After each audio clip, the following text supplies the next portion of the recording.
Ok, bon, merci. Je vais clôturer ce tour de table en essayant d'être brève à mon tour, chose qui n'est pas forcément mon point fort, donc j'espère que ce soir ça va le faire.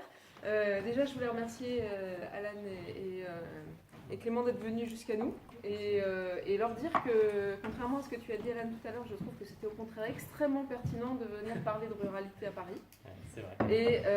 Et je souhaiterais qu'on le refasse parce que, pour ce qui me concerne, et je pense que c'est l'avis sans doute de l'ensemble des participants ici, la question rurale ne concerne pas que les ruraux. Et je vais commencer mon propos en expliquant pourquoi. Après, je parlerai un petit peu des deux articles que j'ai écrits, mais de façon, j'espère, assez brève. Et puis peut-être des éléments de prospective sur le projet, sur ce qu'on pourrait faire pour faire autrement. Alors, déjà, pourquoi c'est important pour nous la question de la ruralité? C'est vrai que c'est un sujet, Alan l'a dit tout à l'heure, qui est assez peu traité par la gauche de manière générale, ou pour l'instant en tout cas.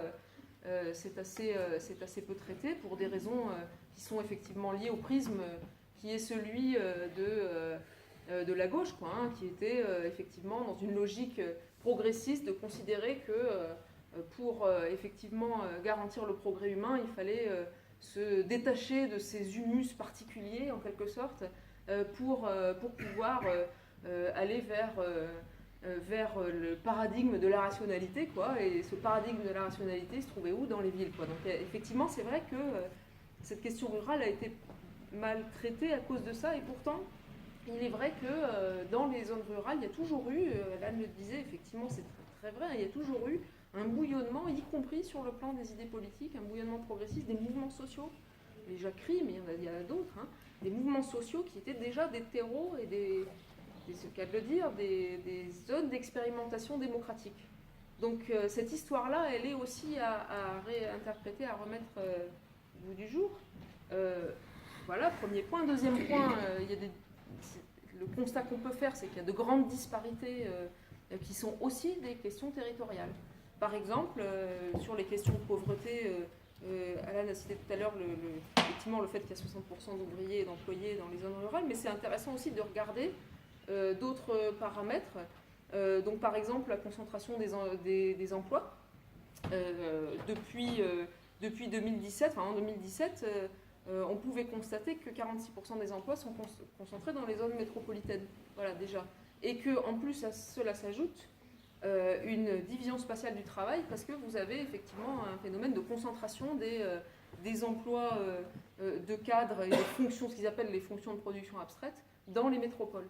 Donc on a ces ferments d'inégalité qui sont là et qui s'ajoutent à d'autres, effectivement, qui sont liés aux différences d'aptitude à la mobilité, la vétusté des logements parfois, et à cela, bien entendu, la question des services publics sur lesquels je reviendrai tout à l'heure. Donc il y a des disparités. Et donc en tant qu'hommes et femmes de gauche, bien entendu, la question des inégalités est au cœur de ce qu'on souhaite, ce contre quoi on souhaite lutter. Et donc, ça veut dire que c'est une des premières raisons pour lesquelles il faut effectivement se préoccuper de ces questions-là, et aussi parce que, malheureusement, ces disparités territoriales, ces inégalités-là, qui ont une forte composante territoriale, ont aussi des effets politiques. On peut penser, par exemple, à la question du vote Front National, mais aussi, pas que le vote Front National, l'abstention qui se développe... je vois Daniel hocher la tête et elle a raison parce que nous avons travaillé ensemble sur une note de travail sur l'évolution du vote entre 2012 et 2017 qui montrait qu'effectivement dans les zones rurales, et notamment la nôtre, mais c'est concentré sur la nôtre essentiellement, mais pas que, on voit qu'il y a une grande part de la population rurale qui carrément s'abstrait du vote, c'est-à-dire qui ne participe même plus au choix politique, et que ce décrochage-là est un ferment sans doute de crise ultérieure. Et il ne faudrait pas effectivement que cette cassure-là vienne à se pérenniser et à produire des effets qui seraient, que j'appellerais moi, d'égoïsme territorial, ou pour effectivement, se sentant négligés, abandonnés par les métropoles, on se mette à développer des égoïsmes territoriaux qui ne résoudraient pas le fond des problèmes. Voilà. Donc ça, c'est vraiment les questions qui sont de l'ordre du constat. Puis après, il y a d'autres questions. La question territoriale, elle est importante parce que les territoires, c'est des entraves ou des vecteurs de capacité pour les individus. C'est-à-dire que selon l'endroit où on vit, on n'a pas accès aux mêmes opportunités et ça conditionne, qu'on le veuille ou non, le bien-être des populations, des gens qui vivent sur ces territoires-là. Voilà, deuxième point pour cet ensemble de raisons plus positives de traiter cette question-là. Eh bien, nous, on a un programme qui est un programme éco-socialiste. On se revendique effectivement d'un programme qui met le bien-vivre au centre des enjeux et donc qui transforme le prisme qui est celui du capitalisme, en quelque sorte, actuellement, pour proposer un autre prisme sur le développement de notre société. Et un des outils qui nous est cher, c'est celui de la planification écologique. Voilà. C'est-à-dire qu'on considère que voilà, les questions environnementales sont devant nous, elles sont à traiter, et donc ça va nécessiter de planifier la transition écologique de l'économie. Ben, qu'est-ce qu'on fait si on ne se préoccupe pas des territoires ruraux? Comment penser la planification écologique, notamment la transition écologique de l'agriculture, dont Guillaume nous a parlé tout à l'heure, si on ne se préoccupe pas des territoires ruraux? Voilà. On prend au sérieux cette question-là aussi pour cela, parce qu'effectivement, on considère que cette question rurale, elle intéresse tout le monde, comme j'ai dit tout à l'heure, que dans une société du bien-vivre, l'interaction et le dialogue qui devrait avoir lieu entre les espaces urbains et les espaces ruraux devrait en réalité être un dialogue, et qu'on ne peut pas penser la résilience des territoires urbains sans penser ensemble le lien avec les territoires ruraux.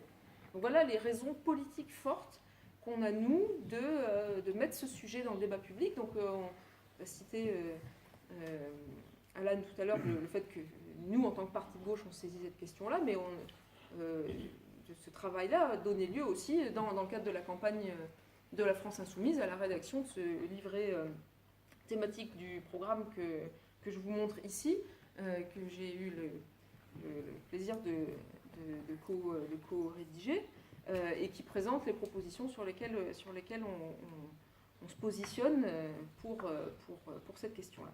Alors, je vais revenir quand même 2 minutes sur les 2 articles très brièvement que j'ai écrits dans ce numéro, parce que le but c'est quand même de présenter ce travail qui est quand même conséquent, et je voulais revenir un petit peu sur l'affaire GMS, si tu me permets, pour expliquer en quoi c'est important, cette question-là, bien entendu, à cause des questions humaines qu'il y a derrière, mais ça ne concerne pas que les salariés de GMS. Pourquoi ça ne concerne pas que les salariés de GMS? Parce que c'est le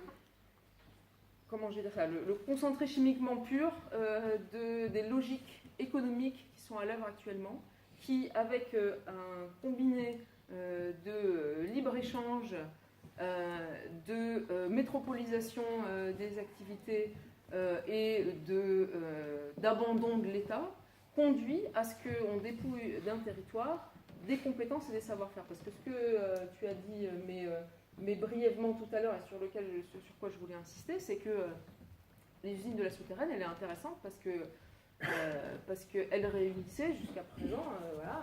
elle était ce qu'on appelait une entreprise intégrée. C'est ça. Et donc, elle avait des compétences et des savoir-faire qui sont nécessaires pour des territoires ruraux.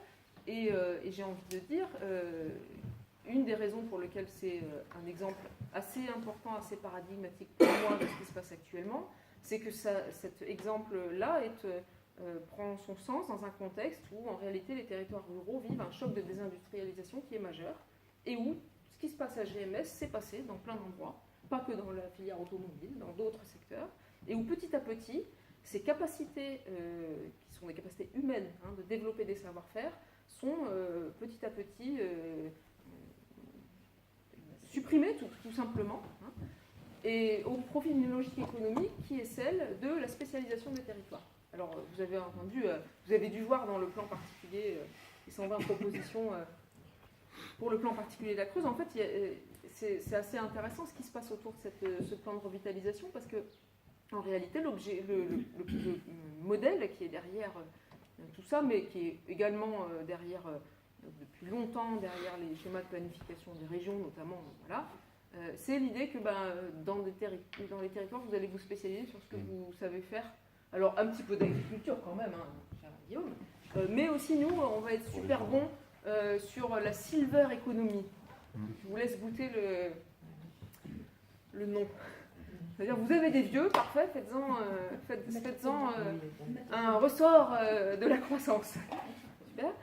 Et puis également sur le télétravail, donc ça c'est vraiment le truc à la mode, c'est-à-dire que évidemment cela ne va pas sans l'accès au haut débit, donc apparemment ils ont quand même décidé de s'y mettre, voilà. Mais l'idée c'est, puisque vous avez des beaux paysages, accueillir des cadres supérieurs qui pourront faire du télétravail en vivant en Creuse. Et ça c'est une logique que je trouve hyper mortifère, parce qu'un territoire il ne vit que s'il a des productions, un secteur d'économie qui sont hyper diversifiés. Et c'est ce que tu disais quand tu parlais du rôle de l'industrie dans les territoires ruraux, on ne peut pas penser un territoire sans tout ça en même temps. Et cette logique de spécialisation, elle est pour moi mortifère, c'est pour ça que ce cas de GMS, c'est pour ça que j'ai tenu à faire cet article pour la revue dans ce numéro.